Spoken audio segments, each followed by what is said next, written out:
पोता पोता नजीब, बोलिए दादा जान।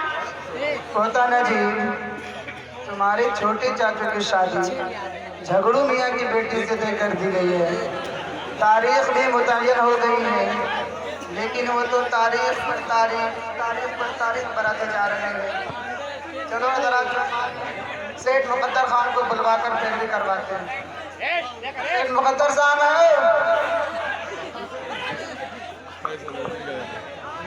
सलाम अलैकुम जुम्मन भाई। वालेकुम अस्सलाम रहमतुल्लाह। कैसे कैसे याद फरमाया, फरमाइए क्या हाल है। मैं अपना हाल क्या सुनाऊं सेठ जी, मेरी तकदीर तो ठिठिया गई।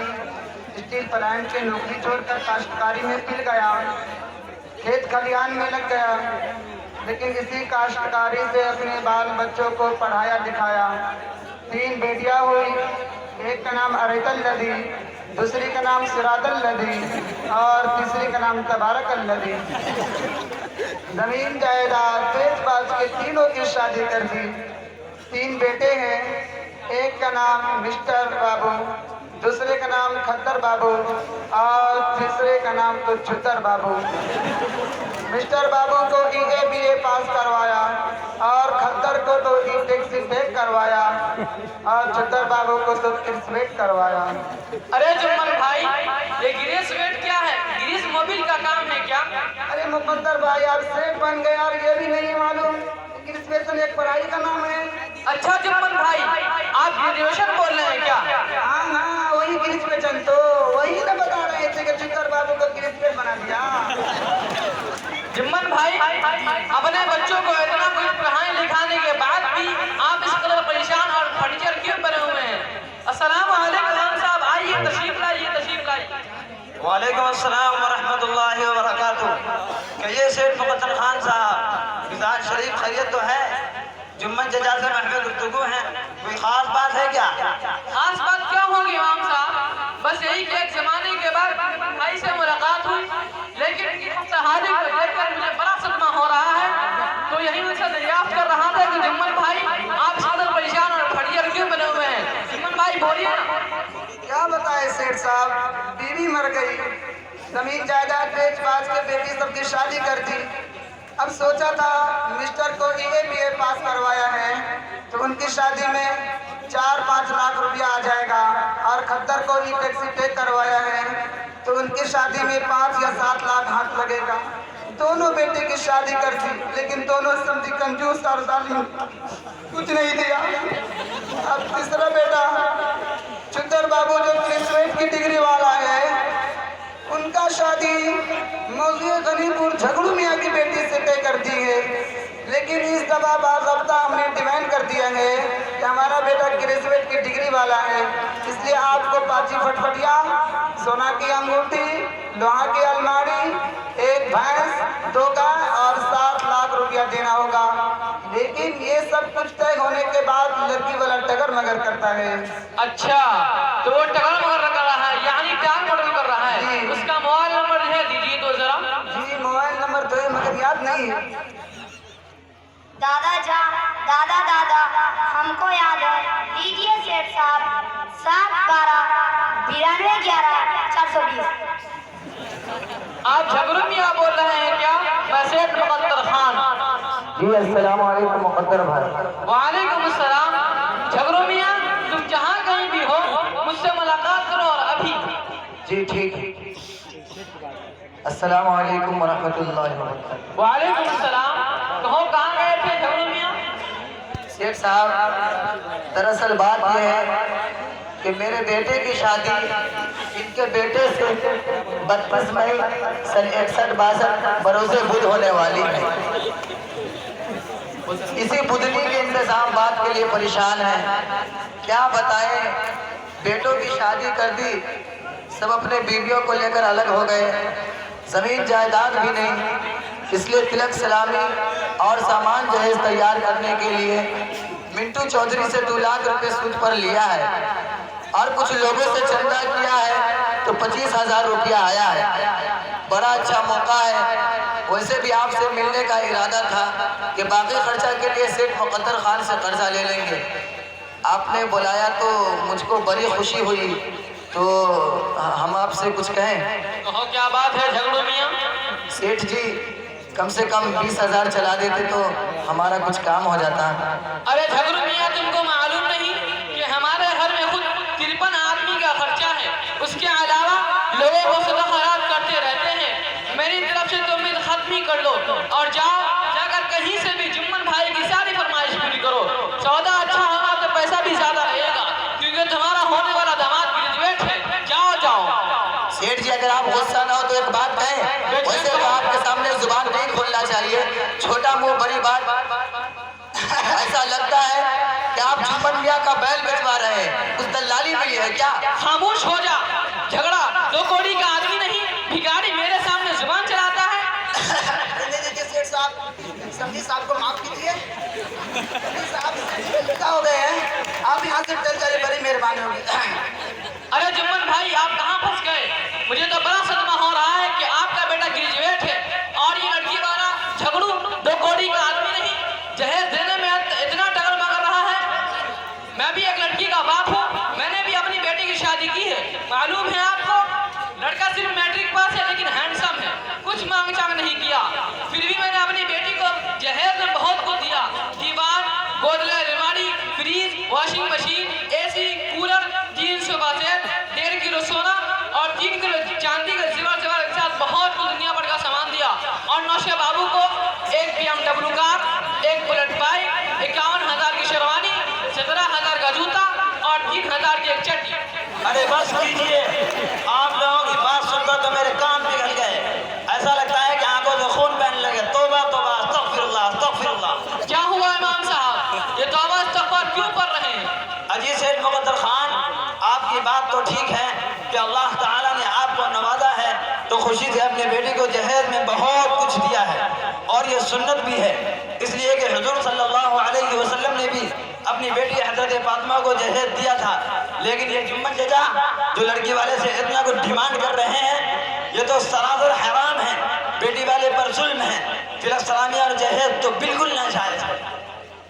दादा जान, एक दफा दारुल उलूम बारासात में हमारे उस्ताद हजरत मुफ्ती साहब क्लास में फरमा रहे थे कि इस जमाने में लड़का वाला तिलक सलामी और जहेज का मुतालबा करके लड़की वाले पर जुल्म तो करते हैं, लेकिन बाद लड़की वाला भी सनक जाता है कि झूठी शोहरत और नामवरी के लिए इतना फजूल खर्च करता है कि दूसरे बेचारे गरीब मिस्कीन इसको देखकर अफसोस मनते हैं, अपनी गरीबी को पूछते हैं और अल्लाह की नाशुक्री पर आमादा हो जाते हैं। खामोश हो जा, एक मिनट का है, लंबी लंबी बातें करने लगा है। चुप रहिए इमाम साहब। अरे आए भाषा समझाने वाले दूसरे को समझाते हैं और अपने को मुस्काते हैं।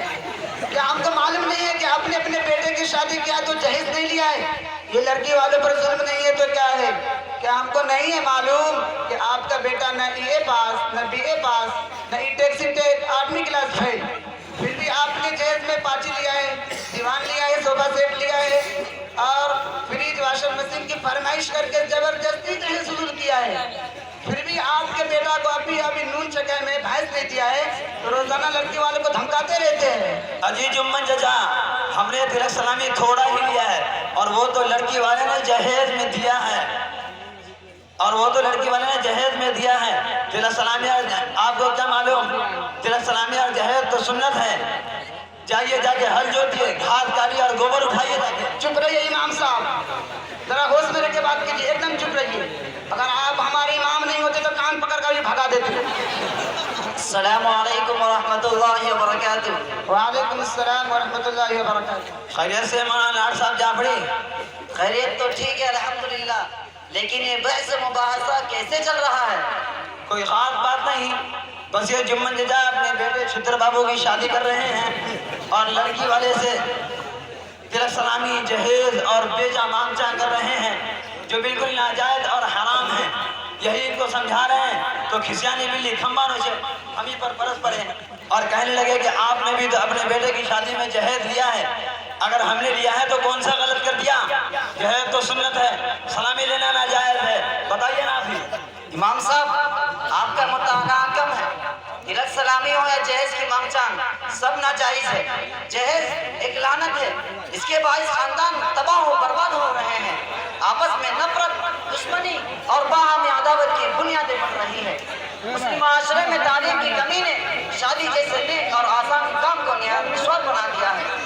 दरअसल आज का माशरा लालची और हरीस बन गया है, जिसका खमियाजा अब्बा की बेटी को भुगतना पड़ रहा है। वालिदैन के पास बेटी को सामान्य चीज देने की ताकत नहीं होती, जिसकी वजह से बेटियां खुदकशी करने पर मजबूर हो जाती है। बस कीजिए मौलाना, ये तो आपकी स्टेज वाली धुआंधार तकरीर हुई, लेकिन आप जमीन पर उतरिए और अपने गिरबान में झांक कर देखिए। यकीनन आप एक बड़े आलिम हैं।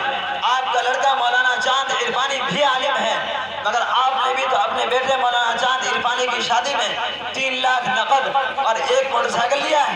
इमाम साहब, आपको गलत खबर मिली है। मैंने तो राधनी भी नहीं लिया। अगर यकीन नहीं है तो मैं समझी के बुलाकर पूछ लीजिए। लीजिए फोन, अभी बुलाइए। अस्सलाम वालेकुम व रहमतुल्लाह। वालेकुम सलाम व रहमतुल्लाह। आप मौलाना लाट जाफरी के समझी हैं? जी, अभी थोड़ी देर के लिए तशरीफ डालने की जहमत दोबारा कीजिएगा। ठीक है, मैं आ रहा हूँ। अस्सलाम वालेकुम व रहमतुल्लाहि व बरकातुहू। वालेकुम सलाम व रहमतुल्लाहि व बरकातुहू। जी फरमाइए, हाजिर खिदमत हो। बस सिर्फ इतनी बात दरियाफ्त करनी है कि आपके समधी मौलाना लाट जाफरी ने सलामी की मांग की है या नहीं? समधी साहब तो नहीं कुछ कहा था, लेकिन उनके साहबजादे नौशाह बाबू मौलाना चांद ने किसी दोस्त के जरिया फोन करवाया था कि 3 लाख रुपये और 1 मोटरसाइकिल देना होगा, वरना मेरे वालिद बहुत नाराज हो जाएंगे। वो आपको खुलकर नहीं कह सके, लेकिन मुझको इशारा कर दिया था, इसलिए उस मौका से हमको बड़ी परेशानी लाहक हो गई थी। लग रहा था हाथ फैल हो जाए, मगर मैं ठहरा, बेटी वाला मरता किया न करता। 2 सालों से लॉकडाउन की वजह से सारा धंधा पानी बंद था। खैर, खुदा खुदा करके फर्ज ब्याज लेकर सारा इंतजाम करना पड़ा। बेटी वाला तो वैसे भी कहीं का नहीं रहता और जायज नाजायज सब दोहरा रह जाता। दादा जान, आप तो जाहिल है, खेती बाड़ी में लगे रहते हैं तो मालूम नहीं, लेकिन ये तो आलिम, मौलवी, इमाम सभी लोग तिलक सलामी और जहेज की मांग करके लड़की वाले को नर्क में डाल रहे हैं, और ये मालूम नहीं हो रहा है कि सही क्या है और गलत क्या है। कितना अच्छा होता कि हम अपने उस्ताद मुहतरम हजरत मुफ्ती साहब को बुलाकर सही मसला मालूम कर लेते हैं, क्योंकि हम लोग मुसलमान हैं, अल्लाह और रसूल के मानने वाले हैं, आशिक रसूल है। ऐसा ना हो कि हमारा कोई अमल अल्लाह की नाराजगी का सबब बने। पोता, तुम्हारी बात तो ठीक लग रही है, चलो बुला लो अपने मुफ्ती साहब को। अस्सलामु अलैकुम व रहमतुल्लाहि व बरकातुहू। हजरत मुफ्ती साहब, मैं आपका शागिर्द नजीब बोल रहा हूँ। वालेकुम सलाम व रहमतुल्लाहि व बरकातुहू। कहो अजीजम नजीब, क्या हाल है? हजरत मुफ्ती साहब, एक जरूरी मसला दरपेश है, अगर आप तशरीफ ले आते हैं तो बड़ी नवाजिश होगी। मैं आ रहा हूँ। अस्सलामु अलैकुम व रहमतुल्लाहि व बरकातुहू। वालेकुम सलाम व रहमतुल्लाहि व बरकातुहू। कहो अजीजम, क्या मसला है? हजरत मुफ्ती साहब, ये मेरे दादा है, खेती गृहस्थी करते हैं, मेरे चाचा की शादी है, इसमें सलामी और जहेज का डिमांड कर रहे हैं, और लड़की वाला बेचारा परेशान है। ये इमाम साहब है जो कहते हैं कि जहेज नाजायज है, सलामी नाजायज है। ये मौलाना लाट जाफरी है, ये कहते हैं कि सलामी और जहेज देना दोनों नाजायज है।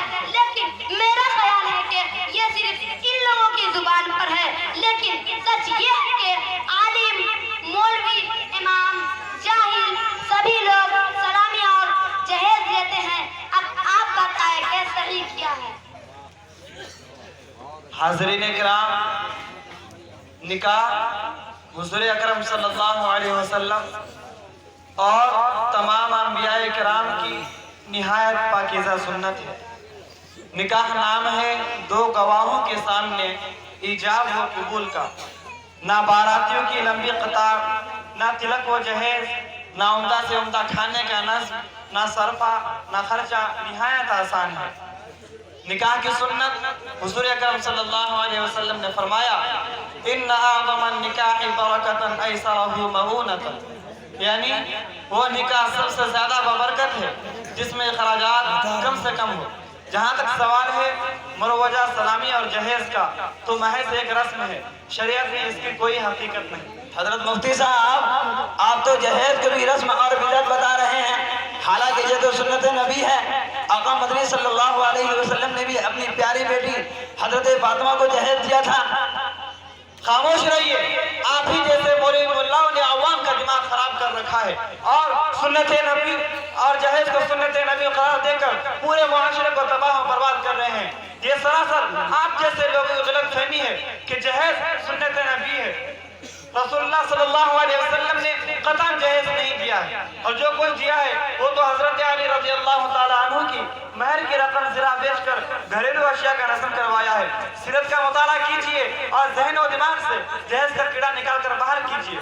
मेरे हाथ मैं अर्ज कर रहा था कि तिलक सलामी और जहेज शरअन किसी भी तौर से जायज नहीं है। कुतुब फिक़ह व फतावा से जाहिर है